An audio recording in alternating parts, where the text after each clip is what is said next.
Hello everyone, welcome back to another Brightstorm video. Today I'm going to be reading chapter 8, which is called Harriet Culpepper.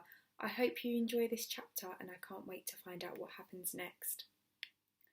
The hallway was grand, with russet star-shaped tilings on the floor.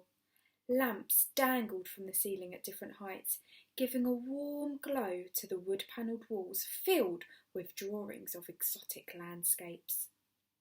The scent of spices hit Arthur like a blow to the chest. It smelt like home. Welby moved slowly, every step considered as though his joints had rusted. He showed them into a large empty drawing room off the hallway. Blossom petals drifted in from an open door at the far end. "Queenie will tell you when it's time," Welby said, and with a nod he slowly left the room. It was a peculiar room, with enormous hinges in the corners of the ceilings and pipes twisting in and out of one of the walls, as though the parts that were actually hidden had broken free from inside. They listened to the groan of Welby's footsteps heading up the stairs. On a chair opposite, an enormous fluffy cat stared at them, her fur the colour of stormy clouds, especially thick around her chin. She observed them with intelligent amber eyes and flicked her velvety tail. "I'm glad we left Parthena at home," Arthur whispered. The walls of the drawing room were as full as those in the hall. Cabinets and cases overflowing with shells, skulls, jars, feathers, pinned butterflies, rocks, and drawings of weird and wonderful creatures. Shortly the cat's ears pricked up. Then the creaking of stairs sounded, and the front door opened and shut again as someone left. The cat jumped from the chair and stood in front of Arthur and Maudie. "Purr, meow," she said. "I guess this is Queenie," Arthur said. "I think she winked at you," Maudie said, blinking. "Meow," said the cat. "I think her intention is to say, 'What are you waiting for?'" Felicity whispered. "She must be a sapient animal," Maudie said. Arthur nodded. "She certainly seems pretty clever." "So I guess you follow her." Queenie looked at Maudie. "Meow."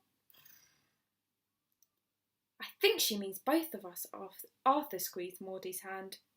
Felicity wished them luck as they followed Queenie out of the room.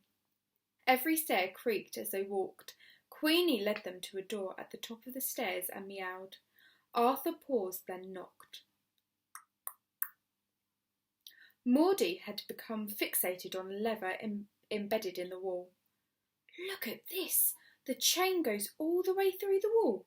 Possibly a signalling system to the kitchen," she whispered. Arthur wasn't listening. He felt too nervous. Footsteps approached from the other side.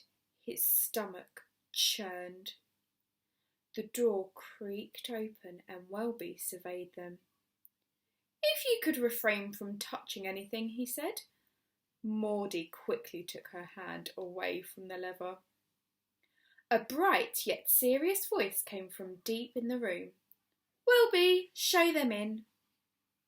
He stepped aside and gestured for them to enter. Arthur and Maudie tiptoed into the dimly lit room. Fringed lamps dotted the many tables, lighting an explosion of paper, books, and small machinery. A young woman sat at a large table at the far end of the great room, head down, scribbling with a feather pen. She dipped the nib in a pot and, without looking up, said, "Names." "Maudie."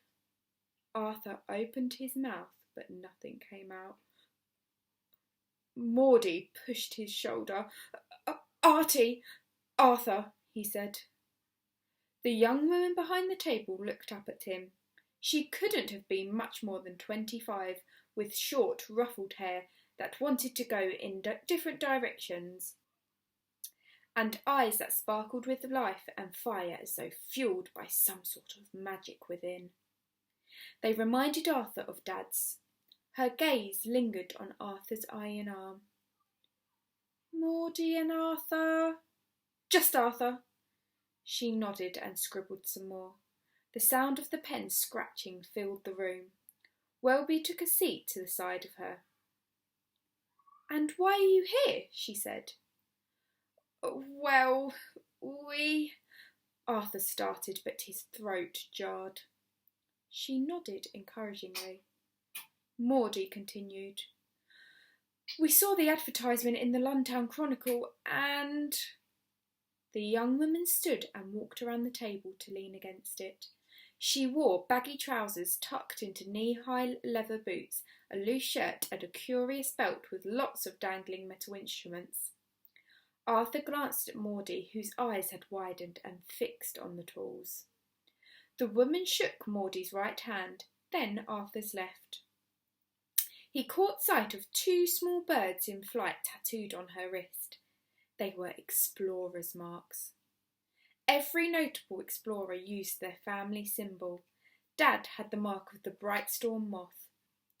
Arthur had been fascinated with it as a child and had made Maudie draw one on his wrist in ink that washed away within days. Swallows are the birds of freedom, she said, catching Arthur's eye. My name is Harriet. Just Harriet. Or Harry to my most trusted friends. Or Harriet Culpepper, if you'd really like to know.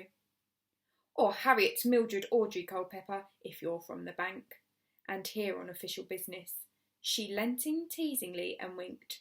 Which you're not, are you? Welby coughed. They're very young. Harriet put her hands on her hips. So was I on my first expedition. It didn't stop me. She cupped her hand to her mouth to stage whisper.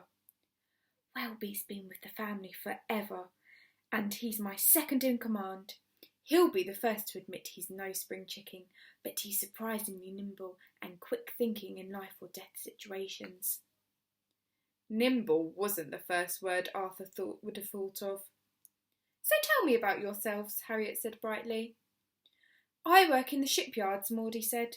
Harriet tilted her head and nodded. Maudie can fix anything, Arthur said. I'm an engineer, like our mother, Maudie added. Interesting, Harriet said, leaving it hanging for a moment, something clearly turning over in her brain. And do you sing? Do we what? They said in unison. They used to sing all the time. Dad would play the banjo and they would sing old explorer songs together. Harriet smiled. Not to worry. Welby sings well enough for all of us. Very important on an expedition, you know. She paused, the curious look back in her eyes. The silence felt suffocating by the time she said, So won't your parents miss you? Maudie cleared her throat. Mum died when we were born, and Dad... She looked at Arthur. Harriet stared deep into his eyes, a quizzical bend to her brow. Then she nodded as though confirming something to herself. An expedition is really no place for children, Welby persisted. Harriet waved his comment away. Expeditions are all a matter of motivation. My dream is to be the first to lay my feet where no human in this world has ever reached before, quite simply to see if I can. Her eyes twinkled. The sovereigns will, of course, be a bonus, but it isn't everything. So my question to you is, why do you want to leave the life you have right now? Silence hung in the air. Arthur cleared his throat. We've always wanted to explore. We know we're young, but... Harriet interrupted. Honesty is the foundation of a good crew. I want you to tell me what is really motivating you. He felt as though she could see right into him. That somehow she knew. Maudie gave him a small nod. Our father was Ernest Brightstorm? To his surprise, Harriet didn't look taken aback. She simply said, I read the news with interest, of course. A terrible business. He wouldn't have stolen the fuel, Maudie jumped in. I was going to say it was a terrible business being attacked like that by beasts. Harriet left a long gap. The Geographical Society agreed there was no other explanation for the theft of the fuel from Victorious. There was no real proof. What if it was local thieves? She tilted her head. So your reason for wanting to come on my expedition? Arthur swallowed. Our name has been dragged into shame. All we ask is for a chance to reclaim it by succeeding and reaching South Polaris. Maudie stepped forward. We're not afraid of getting dirty and pulling our weight. We'd work twice as hard as any other member of your crew.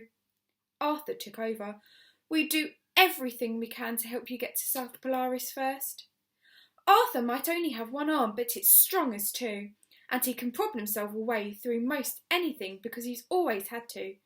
You should see him tie a knot, and he's great in the kitchen and... Harriet let out a small laugh. Okay, I get it. She considered them for several seconds more. It was a pleasure to meet you both. She shook their hands and returned to her desk and picked up her pen. A very good day to you. Welby shuffled forward, ushering them towards the door. We'll be in touch if you're successful, he said in an unconvincing tone. The door closed. That was it. They'd failed. They hadn't even been asked for their address. They slowly, dejectedly descended down the stairs. Felicity came out of the drawing room. How'd it go? Arthur shook his head. I'm sure it wasn't that bad, dearies. I have a tingling in my toes, and sure as anything that means the wind's changing. She couldn't get rid of us fast enough, Maudie said. Come now, you must remember, there's always hope. Felicity winked at Arthur. Unfortunately, Hope has developed the habit of abandoning us lately, but thank you for your kindness, Miss Wiggerty. I hope you have better luck than we have, Arthur said. I hope you enjoyed this chapter of Brightstorm, and I'll see you soon for another one. Bye.